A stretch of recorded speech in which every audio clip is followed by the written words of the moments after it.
Boost in the middle, oil pressure on the right. Spark plugs, good call. I'm going without the earmuffs because I want to hear it. Ooh.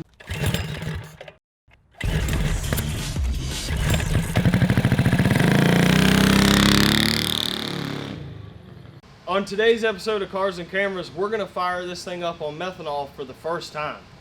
But to achieve that, we are going to have to do a few things. We're going to install a wideband O2 sensor to help with tuning on the engine. We are going to be installing the gauges so we can keep an eye on everything.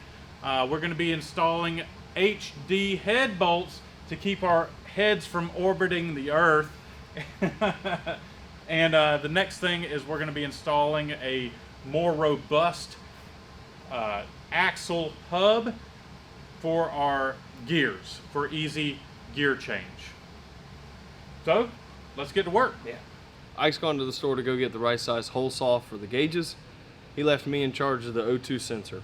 So first things first, I got the bung. We're gonna pick a place on the exhaust side to mount it. You don't want it like on the bottom side because it'll pull up moisture from the exhaust, and we don't want it straight up because that's just gonna be in our way. So I'm thinking somewhere around in there. That way we can still access our valve cover. But here's the O2 sensor.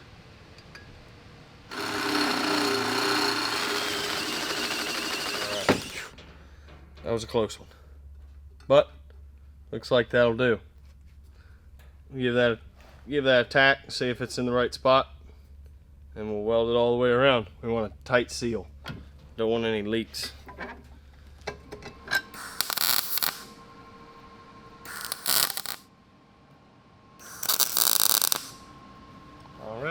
All right, I got to say that y'all did a fantastic job on placing the O2 sensor pretty much exactly where I wanted it. Perfect. It looks great, and Charles did a great job moving the wiring out of the way. Good. All right. So I like that. Sorry, the strap's in the way. Oh no, it's fine. Kind of has to.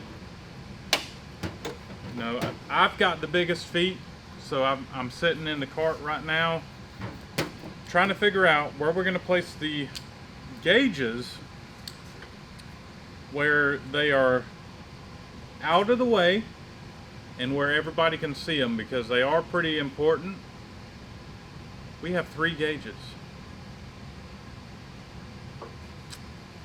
So we're going to be putting them in the firewall. And oh, the boost one is going to be the best. I'm thinking, Charles, that if we put these two side by side here, and then the air AFR gauge. Yeah, that'll work. We'll just have to shorten this up, but that's okay. So I think, did you want to sit in it and see? No, that's fine. As long as you can see it, it'll be in the same line of sight as me. Yeah. The only one I'm worried about is old Johnny. Excuse me.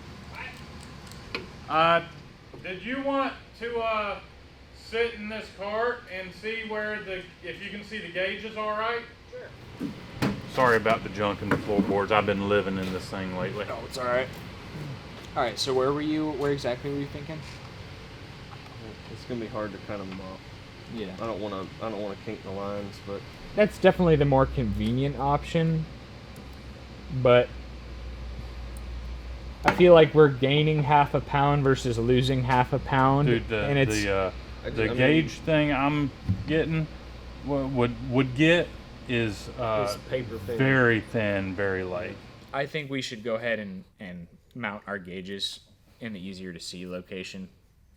And we could always still add speed holes to our firewall. Yeah, lighten things up. Mm-hmm. So, good news, guys. The head bolts finally came in. We've been waiting on these. And these are grade 10.9. So, they should hold all the boost. I've already got one head down. I'm going to show you how to take care of this one. So, the idea originally was to run this thing off of gasoline after the disassembly and reassembly. But we're going to go ahead and go straight to methanol. So, you're going to see me removing these head studs one by one and replacing them with the stronger ones. So what I'm doing is I'm actually oil soaking the threads, because when torquing you end up stretching the bolts, and it's just good to do that. I'm sure there's a better explanation, but it reduces the friction. There you go. So you get a Which true allows the- reading. The Makes torque sense. to be more true. Yeah. I just saw a lot of old timers doing it at the shop I used to work at, so I just did it. So you might wonder why we're changing out the head bolts. It's because they're not quite as strong as these other bolts. We're adding boost, which adds a lot more, how do we say, Internal combustion pressure, right? pressure on the head bolts. So we're changing over to a girthier bolt. The head bolts say 10.9 on the old ones. They lie. No, they don't lie. It's not how strong they are. It's okay. Well, it is how strong they are, but it's the type of tensile strength, it's the type of metal and stuff. Anyhow, whatever. It's 10.9, 10.9, but It's got a lot of boron in it. what we've got here, I've got this digital. John is just smiling so big behind the camera. I got a tear flowing right now. So what I've got here is 8.95 millimeters on the original head bolt. That's the girth of the shank of the bolt. That sounds a lot better. So 8.95. The new bolt is 9.85. So it's like a full millimeter thicker. So now that we got the extra hardened head bolts installed, we're good to set the lash. Ike is getting the battery installed, and we are not far from putting some fuel in this thing. The boost gauge is getting installed. Boost in the middle, oil pressure on the right, air fuel ratio gauge on the left, tachometer there on the steering wheel. We're moving up, man. So the last thing we got to do before we run it on methanol, I got to plumb in the crankcase vent into the air filter, because if we blow any oil out, we want the engine to burn it instead of spit it all over the track and on our rear wheels, because that's not good. We're gonna get a drill bit, drill a hole in this part of the air filter, have it poking out like that, and use the washers to pinch it, make it airtight. Sounds good to me.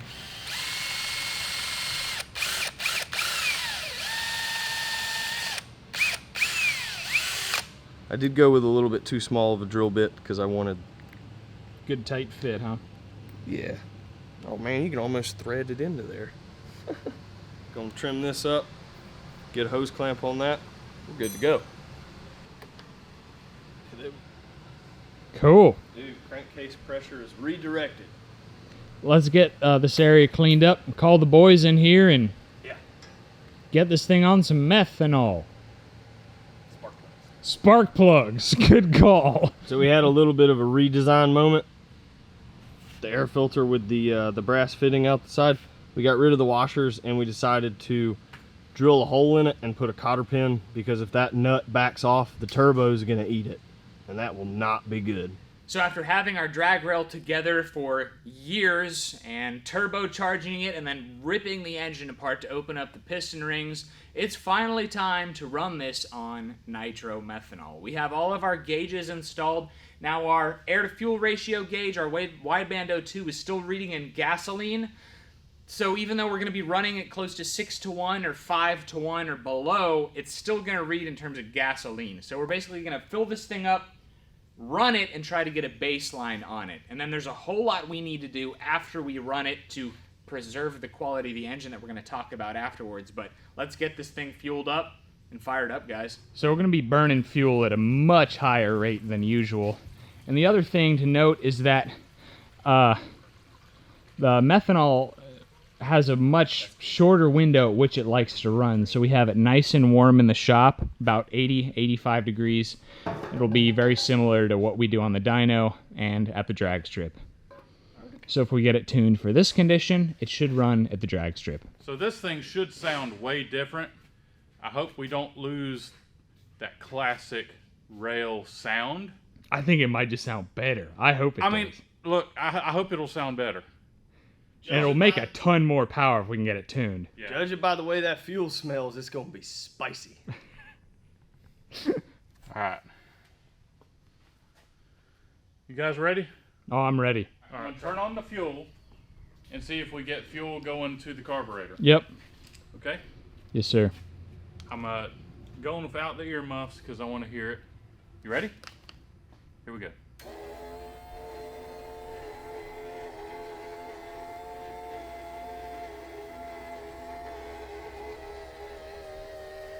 Sounds like it's Picked it picked it up. Yeah, I think I feel it. Yeah. Yeah, it's going in. There you go. Okay. All right. All right. Y'all remember which way the kill switch?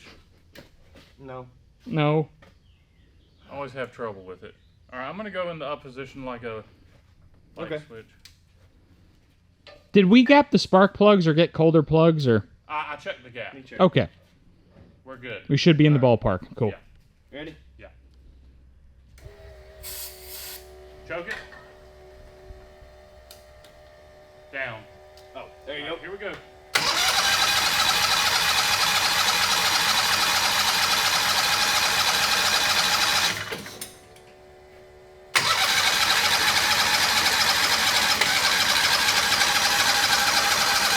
Give me another shot.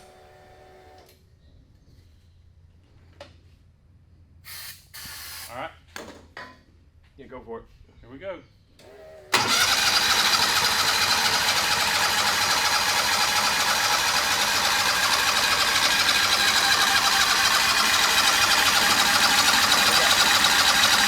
Got an oil leak. All right, we got an oil leak, guys. All right, you ready? Yeah. Here we go. Now I am.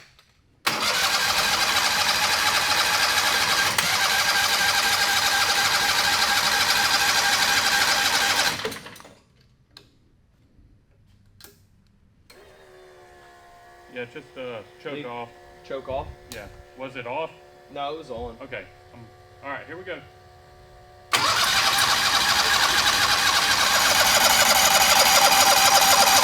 Didn't this thing say it wouldn't like foul plugs and stuff? It would or wouldn't? Wouldn't. Let's just check the spark plug. Yeah. Why not? Yep. No spark.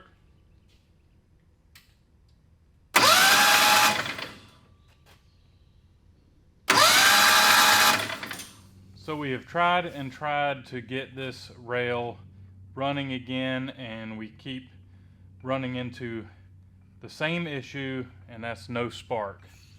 I think we've narrowed it down to either a bad coils, which it's going to be very unusual to have both of them fail at one time, or we have a problem with The magnets that pass by the coil. yeah. So the easiest thing to do is to replace the coils, which we don't have, and we have to order them, and it's going to be a few days before they show up. So I feel pretty defeated right now because we were right there having this thing fire up and have a powerful beast of an engine here, and I just And it makes absolutely no sense either. no, both coils quit firing at the same time. Why now? Yeah, especially since we didn't do anything with this side of the engine. Yeah, we didn't even adjust the coil gap or anything between the rebuild. Yeah, and all of a sudden it decides to do this. So pretty defeated.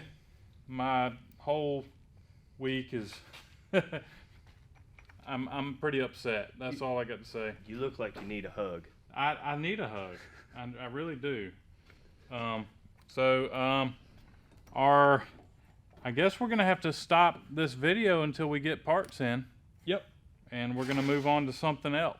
Yep. And we need to clean out the whole fuel system because Because we're supposed I'm to. working on it. because we have methanol in it. Yeah, We yeah. assumed it had spark because we had spark right before. Yes. That looks like a little bit of gasoline. Looks like a little bit of gasoline, but And there's the clear. yeah, but that, Alright. I mean, that's not going to prevent it from having spark. No. We took the spark plugs out and we tested just the we eliminated the spark plug from being part of the equation. We eliminated the kill switch. We don't have any pinched wires. We've narrowed it down to either the coils. There's only so many things you can magnets. troubleshoot on this for ignition problems. It's very simple. And we're at the point of just replacing things. And there's only a couple of things to replace because it's so simple. Yeah. There's no wiring involved. It's just parts bolted on the engine. Very simple. You spin it over, it's got spark. If it doesn't, replace the part. That's where we're at. We're waiting for our coils to come in. Hopefully that's going to take care of our spark issue. But for right now, we're going to take care of this rear axle. Mainly the rear hub, because it's gone. Not the hub, but the Well, the sprocket hub. Yeah. Sprocket hub.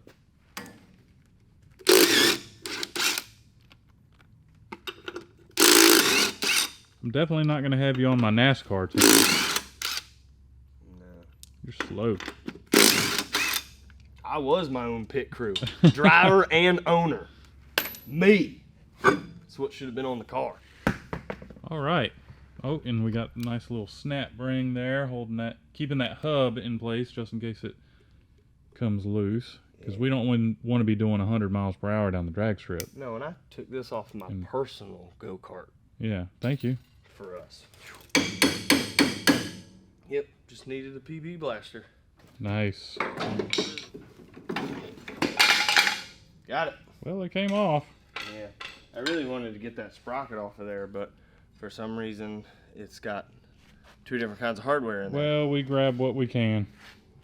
All right, so how bad is the axle? All right, I think we can clean that up. I think it'll be okay. Yeah, that's just the hub. Yeah. We got one little spot right there, probably where the key started coming out, and it just put a nice little burr on that axle. But that axle looks like it's going to be okay. So, all right. Pretty sweet. We'll give John that sprocket hub so he can get some measurements off of it, and hopefully we'll be good to go. Absolutely. So what we've got here is we've got a Tractor Supply collar right there. It's a little on the puny side, so we're sleeving it and we're going to rosette it. And it is going to be welded to this flange right here that John cut out from the Langmuir Pro. And I'm making sure everything is perfectly square by mounting it up to the Go Power Sports hub. So everything's nice and straight and round. And that's a brand new hub, right? That's a brand new hub. Okay, all That's a brand new hub. So Just so everybody knows. and I tightened it up where everything's straight. So we're going to be welding this up, and hopefully we'll be able to mount the split sprocket to it with no problems. Cover.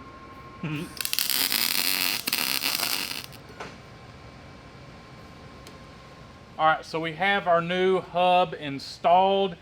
We cut it out with the Langmuir. John did an awesome job. It looks good. There's not a whole lot more we can do with this build today, not until we get our coils in, and hopefully the engine will fire up.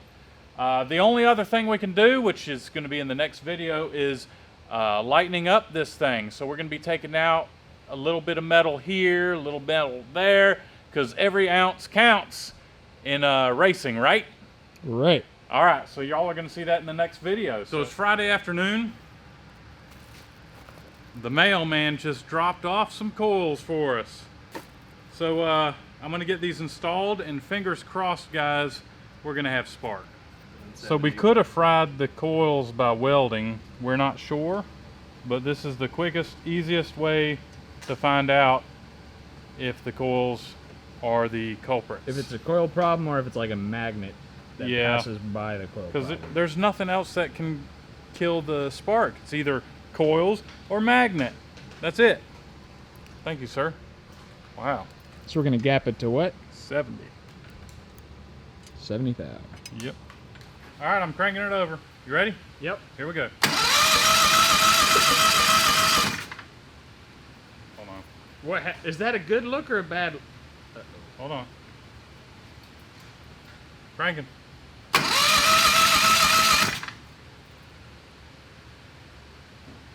you have spark? I don't have any spark. I don't have any spark either.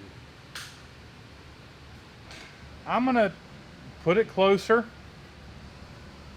I mean, 70 is what a lot of people like to run with, you know, With higher, and a built higher RPM, yeah. So I'll put it back closer, but guys, it ain't. I mean, it's got to be the magnets, I guess. Worked on that engine for 4 hours and now it doesn't start. Ooh. Is that a new spark plug? Yeah, we got 2 new ones. They're the wrong ones, but they should still be sparking. Yeah, it don't matter. This is a good video right here. Well, the video camera's on. Oh. Yeah. All right, I'm gonna do the spark. I'm gonna do the screwdriver. Okay.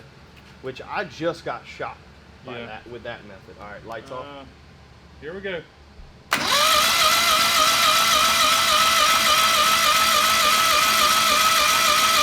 Nothing. You try to switch in the other position. Got nothing. So we've put 2 new coils on it, 2 different spark plugs, and we still don't have spark. But we did briefly have spark. Yes, because I grabbed a hold of the screwdriver and got shocked, What? and so did John. Yeah, I bet you if you grabbed hold of it now, you'll get shocked. I believe it. Grab it. Oh boy. Even though we're not getting any. We turned the lights off to see if we actually had Are spark. you ready? Yeah. Ah, yep. Okay. As soon as I touch the frame, I get shocked. But okay, it'll shock you, but there's not enough to jump the gap. So I think that we might have a problem with the magnets. You know, they complained about the magnets would lose their. I'm gonna turn the light on. Okay, that's right. The magnets would lose their magnetivity with heat. And, thank you. And although I gotta tell you, man, the magnets are strong. Like, I mean, it'll hold a wrench there. So I mean, look at that. Do we need to widen the gap again? Or that We tried it. at 70. We tried it and we closed it and still nothing. So Now I'm wondering if we'll get shocked at 70 thousandths. I'm pretty sure. I don't know. But there's only 2 things that can go wrong here: coils and magnet. and we just changed the coils. Yeah. So it's about a week later, and we still don't have any spark on our rail. Now we have a couple of plans in the works that I wanted to share with you going forward. It's such a bummer that we haven't gotten this thing to run yet. We reached out to our buddy Redbeard, and he pulled a stock flywheel off of one of his 670s to send to us so that we can test it to ensure that it is the magnets. We've also reached out to the flywheel manufacturer, and we're waiting for them to give us a quote on new magnets and a carrier for the flywheel. So those are the 2 things we have in the works. Hoping to get it done really, really soon, guys, because can't wait to hear it run. But we have some other tricks up our sleeve for the rail. It's going to be going on a diet very soon. We're working on our 2-stroke Murray again and the OG cross cart as well. So we have a lot of good stuff in the works. Be sure to subscribe. Leave a thumbs up if you enjoyed today's episode. We'll catch you next time. All right. So Charles is huffing gas. Are you No, all right, buddy? no, I wanted you to all- smell it, and It was a bad idea. dude, it smelled like pipe glue. Oh my gosh. So we're gonna be filling this thing up and firing it up. I can breathe through both nostrils now.